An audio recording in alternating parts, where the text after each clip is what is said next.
धन्यवाद संचालिका महोदय। कार्यक्रम की अध्यक्षता कर रहे मेरे आदरणीय अभिभावक तुल्य आदरणीय पांडे जी, प्रतिवेदन के लिए उपस्थित हनुमान प्रसाद उपाध्याय जी, मेरे पूर्व 2 शोधपत्र वाचक के रूप में उपस्थित मेरे अनुजगण अभिषेक मिश्र जी और अंगद सिंह जी,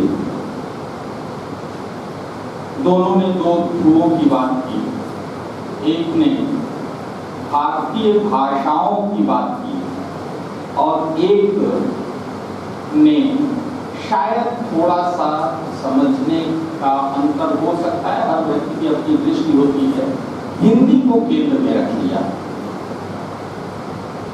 मैं राष्ट्रीय शिक्षा नीति की आवश्यकता क्यों पड़ी, बात वहां से शुरू करने जा रहा हूं। आखिर क्या ऐसी आवश्यकता पड़ गई कि 21वीं सदी में हमको राष्ट्रीय शिक्षा नीति 2020 लेकर आना पड़ गया। सबसे पहले तो हमको पढ़ना चाहिए श्री धर्मपाल जी को, जिनकी पुस्तक है अंग्रेजों के आने के पहले का भारत।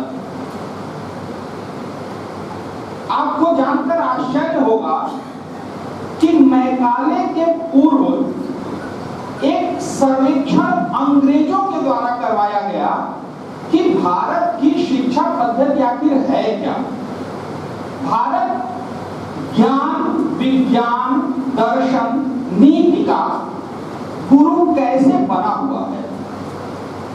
उस सर्वेक्षण में, जो कि मद्रास प्रेसिडेंसी में हुआ था, ध्यान देंगे वो सर्वेक्षण उत्तर भारत में नहीं हो रहा है, वह सर्वेक्षण मद्रास प्रेसिडेंसी में हो रहा है। और मद्रास प्रेसिडेंसी इसमें तमिलनाडु, तेलंगाना आज का, आंध्र प्रदेश और उड़ीसा का कुछ हिस्सा, केरल का हिस्सा, ये सब उसके अधीन थे। और उस सर्वेक्षण में पता चला कि 1 लाख गुरुकुल और मदरसे भारतवर्ष में थे।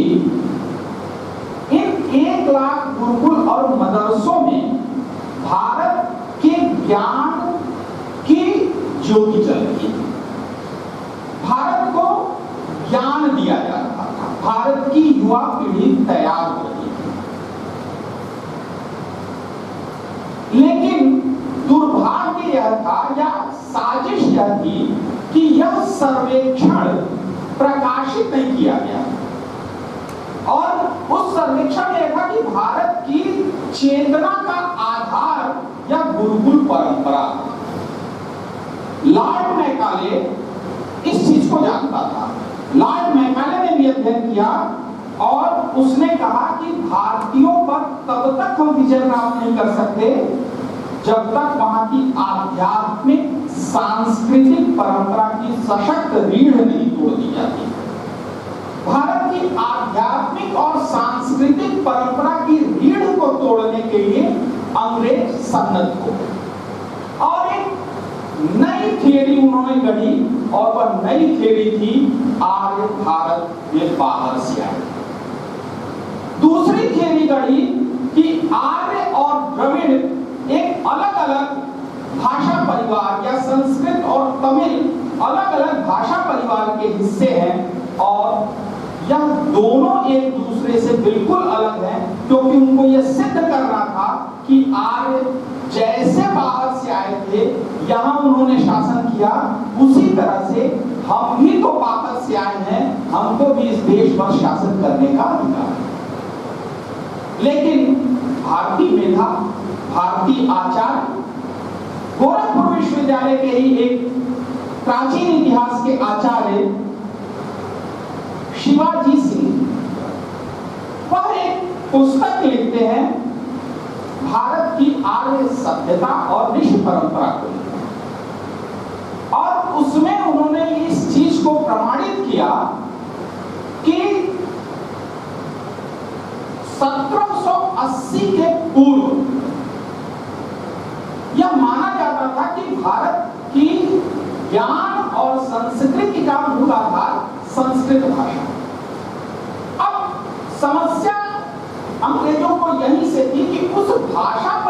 हम चोट नहीं करेंगे, हम ये नहीं बताएंगे कि यह भाषा तो किसी दूसरी भाषा से उपजी है, तब तक वह अपनी उद्देश्यों में सफल नहीं हो सकती। और इसके लिए उन्होंने नई थियरी गढ़ी और कहा कि प्रोटो इंडो यूरोपियन नाम की एक भाषा से संस्कृत निकली। सभी भाषाओं की आदि जननी प्रोटो इंडो यूरोपियन नाम की एक भाषा है जो आज भी अज्ञात है। प्रोटो इंडो यूरोपियन से निकली है इंडो यूरोपियन, इंडो यूरोपियन से निकला इंडो इरेनियन, और इंडो इरेनियन से निकला इंडो आर्यन जो कि संस्कृत है। वेद हमारे छंदस भाषा में है, वैदिक संस्कृत में है। वेद इस पूरी धारा में आदि ग्रंथ माने जाते हैं ज्ञान विज्ञान की, और कहा गया कि ये वेद लिखे नहीं गए, इसलिए वेदों को स्मृत कहा गया कि ये सुने गए। दूसरा, इनको ऋषियों ने लिखा नहीं, ऋषियों ने इनको देखा, उनका अनुभव है। अपने अनुभव को ऋषियों ने मंत्रों में पिरोया। भारत की इस समृद्ध परंपरा को अंग्रेजों ने तोड़ने की कोशिश की, और इसी चीज को गांधी भी स्वाधीनता आंदोलन के समय देख रहे थे। अभी जिस पंक्ति का उल्लेख किया अंगद ने कि निज भाषा उन्नत है सब उन्नत को मूल, तो निश्चित रूप से वह निज भाषा सिर्फ हिंदी के लिए नहीं, वह निज भाषा भारतवर्ष की सभी मातृभाषाओं के लिए प्रयोग किया था कि हम अपनी मातृभाषा में।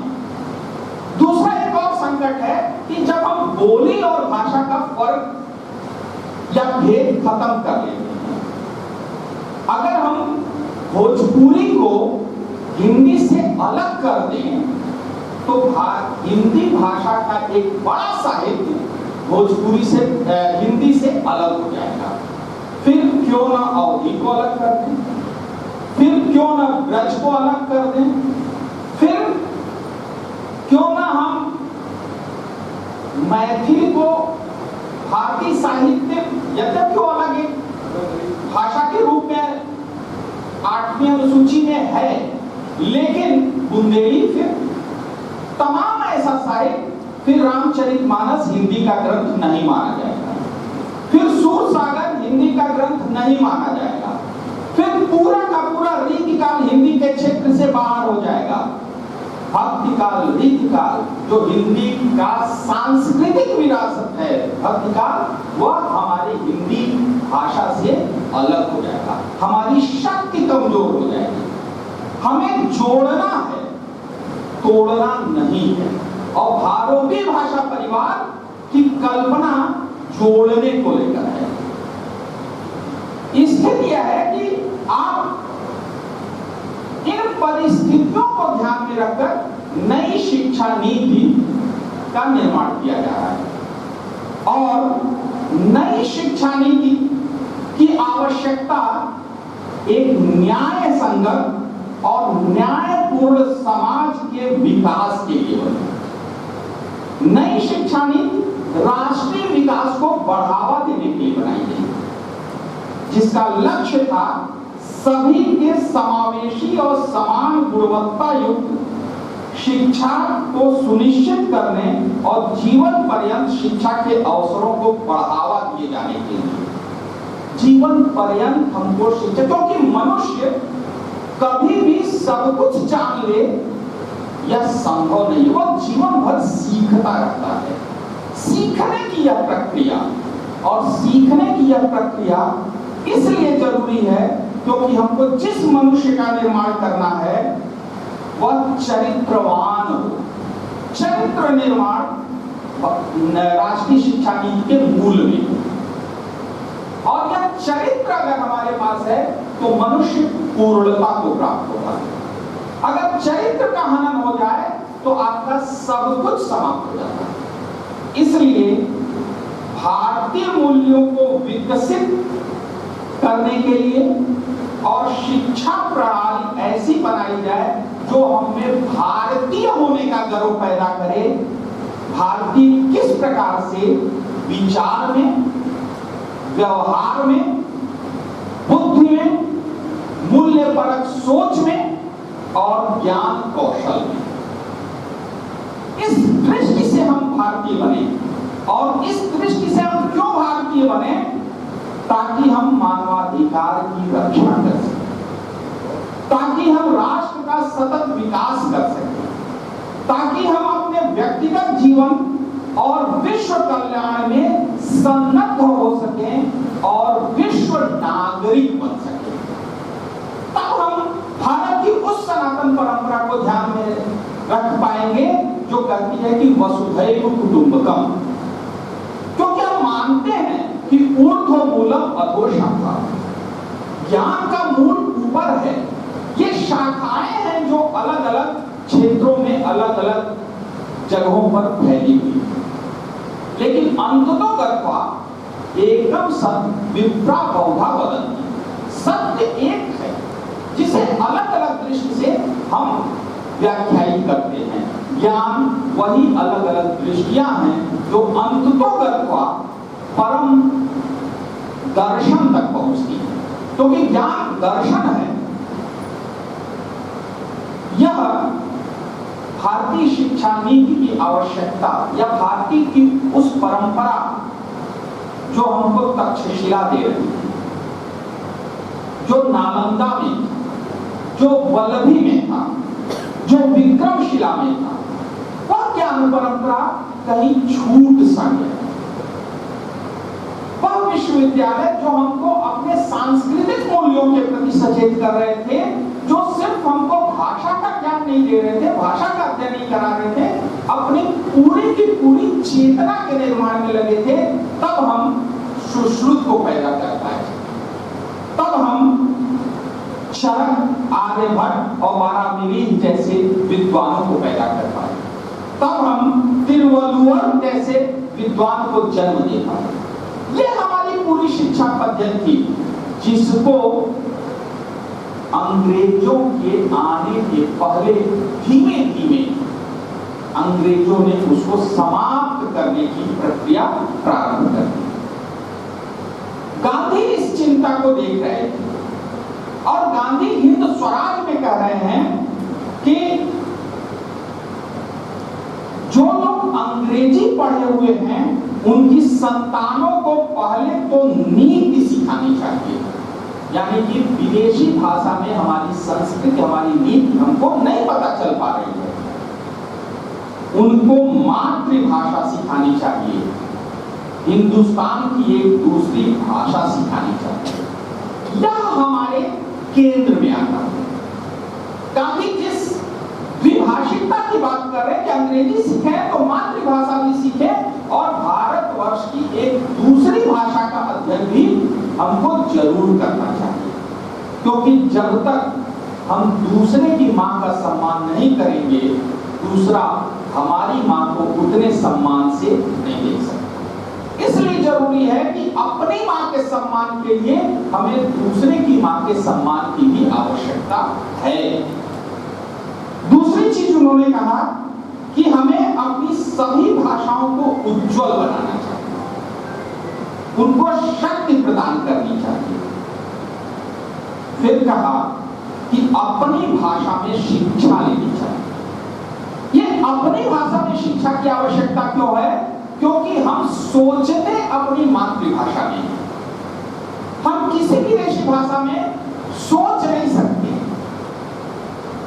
जब मातृभाषा वही है जो हमको सोचने की शक्ति प्रदान करे, इसलिए हम जब अनुवाद या दूसरी भाषा सीखते हैं तो सबसे पहले अपने मस्तिष्क में उसका अनुवाद हम अपनी मातृभाषा में करते हैं। सामने अरिमर्दन जी बैठे हुए भाषा विज्ञान के आचार्य, वह उस वैचारिकी को समझ रहे होंगे कि आखिर भाषा निकल कैसे रही है, बनती कैसे है भाषा, और श्रोता और वक्ता के बीच का संबंध कैसे बनता है। ये गांधी कह रहे थे, लेकिन दुर्भाग्य से जब हम आजाद हो रहे हैं तो आजादी के बाद संकट खड़ा हो जाता है। राजभाषा के रूप में हिंदी को संविधान में स्थान दे दिया जाता है, लेकिन ऐसा नहीं है कि राजभाषा हिंदी है तो क्षेत्र की जो भाषाएं हैं उनकी राजभाषा, उनकी अपनी क्षेत्रीय भाषाएं हैं, वहां उनको महत्व मिला हुआ है। दूसरी चीज, ये जो भी सिद्धांत बनाया गया था या जिसकी आवश्यकता थी, तत्कालीन शासकों ने उन सभी सिद्धांतों को किनारे कर दिया। अंग्रेजी इतना हावी उनके दिमाग पर थी कि उन्होंने ग्राम स्वराज की अवधारणा को समाप्त कर दिया। उन्होंने सुशासन, राम राज्य जैसी परिकल्पनाओं को समाप्त कर दिया और एक नई औद्योगिक विकास की तरफ हम देश को आगे लेकर बढ़ जाते हैं। संकट वहीं से शुरू हो जाता है। हमारी भाषाएं हाशिए पर चली जाती हैं। पाणिनि ने कहा था कि शब्द को शक्ति लोग से प्राप्त होती है। भर्तृहरि कहते हैं कि भाषा मन की लहर है, या जो लोक है, या भर्तृहरि के शब्दों में जिसको भाषा को मन की लहर कहा जाए, प्रवाह है, सतत प्रवाह है। और लोक से शक्ति यानी कि हमारी लोक की भाषा, लोक गाथाएं, लोक कथाएं, लोक मुहावरे, यह जब हम अंगीकृत करते हैं तब हम अपनी भाषा को और समृद्ध बनाते हैं और शक्तिशाली बनाते हैं। लेकिन दुर्भाग्य से हम इन सभी चीजों को, अपनी उस पूरी ज्ञान परंपरा को हम भूलते चले गए। यूनेस्को ने एक सर्वेक्षण कराया 50 वर्ष में हम कहां से कहां आए हैं, और उस सर्वेक्षण में पता चला कि 220 भाषाओं को हमने खो दिया। हम सिर्फ उन भाषाओं को नहीं खो रहे हैं, हम अपनी पूरी उस सांस्कृतिक विरासत को खोते चले जा रहे हैं, क्योंकि भाषा के माध्यम से सांस्कृतिक प्रवाह चलता है। जब भाषा समाप्त होगी तो उस भाषा की संस्कृति भी समाप्त हो जाएगी। आवश्यकता है हमें उन भाषाओं को बचाए रखने, और इसीलिए ये जब समस्या उत्पन्न हुई तब हमें राष्ट्रीय शिक्षा नीति की आवश्यकता महसूस की जाती है। और यह राष्ट्रीय शिक्षा नीति हमको दिशा दिखलाने का कार्य कर रही है। इस राष्ट्रीय शिक्षा नीति ने फिर हमको कहा, जैसा अभिषेक ने कहा, कि अनुवाद की आवश्यकता है। इस राष्ट्रीय शिक्षा नीति ने कहा कि हमें अपनी मातृभाषाओं की तरफ मुड़ना है, लेकिन दूसरे भारतीय भाषाओं का सम्मान करते हुए। इसलिए राष्ट्रीय शिक्षा नीति राष्ट्र के लिए बनाई गई नीति है, सिर्फ हिंदी भाषा भाषियों के लिए नहीं है। इसलिए वह भारतीय भाषाओं की बात कर रहे हैं, क्योंकि भारतीय भाषाएं मजबूत होंगी तब हम एक दूसरे के साथ सांस्कृतिक आदान प्रदान कर सकते हैं। तब राष्ट्रीय शिक्षा नीति कहती है कि हमें शब्दकोशों और शब्द भंडार को अद्यतन करना होगा। तब राष्ट्रीय शिक्षा नीति प्रस्तावित करती है कि दूसरे देश की अन्य भाषाओं में महत्वपूर्ण जो रचनाएं हैं, जो हमको मजबूत बना सकती हैं वैचारिक रूप से भी और चेतना के स्तर पर भी, उनका अनुवाद हमको करना है। तब राष्ट्रीय शिक्षा नीति कहती है कि हमको तुलनात्मक साहित्य की तरफ बढ़ना है, क्योंकि हम नहीं तमिल को समझेंगे तो हम कैसे जान पाएंगे कि संस्कृत का शंभु तमिल में सेंगु के रूप में उपस्थित है? हम कैसे तब जान पाएंगे कि संस्कृत का देवता शब्द तमिल में देवता और तेलुगु और मलयालम में देवत के रूप में उपस्थित है? तब हम कैसे जान पाएंगे कि तमिल में चटाई बेड़ी चोटी के लिए और हिंदी में चोटी के रूप में है? यह हमारी भाषाई विरासत है, भाषाई एकता है, जो हमको एक राष्ट्र के रूप में निर्मित होने के लिए तैयार करती है। राष्ट्रीय शिक्षा नीति की आवश्यकता ही है कि जनजातियों की जो भाषाएं लुप्त हो रही हैं, उन जनजातीय भाषाओं को हम संरक्षित करने की कोशिश करें, क्योंकि अगर वह भाषाएं लुप्त हो जाएंगी तो वह जनजातियां भी विलुप्त हो जाएंगी, वो हमसे जुड़ ही नहीं पाएंगी और भारत का एक बड़ा हिस्सा हमसे अलग थलग पड़ा रहेगा। राष्ट्रीय शिक्षा नीति के भाग 3 के अध्याय 22 में 1 से लेकर 20 तक, 22 से लेकर 22 तक ये पूरे समाधान दिए गए।